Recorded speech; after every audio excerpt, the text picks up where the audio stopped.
சொந்தங்களுக்கு வணக்கம்.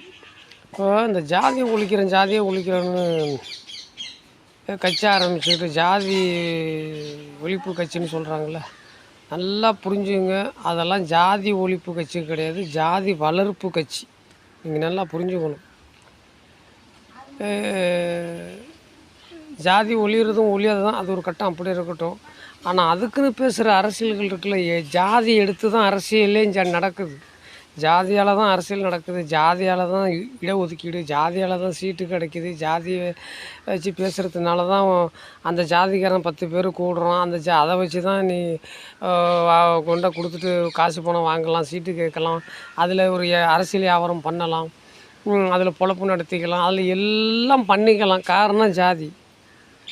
நீ சுத்தமாக அப்புறம் ஜாதியை ஆனால் பேசுகிறப்போ ஜாதியை ஒழிப்போம். இப்போ எந்த இடத்துல ஒழிச்சிக்கிட்டு இருக்கிற, இப்போ எவ்வளவு ஜாதியை ஒழிச்சிருக்கிற, இப்போ இன்னும் ஒழிக்க வேண்டியது எவ்வளவு இருக்குது? அந்த புள்ளிவிவரத்தை ஒன்றால் சொல்ல முடியுமா?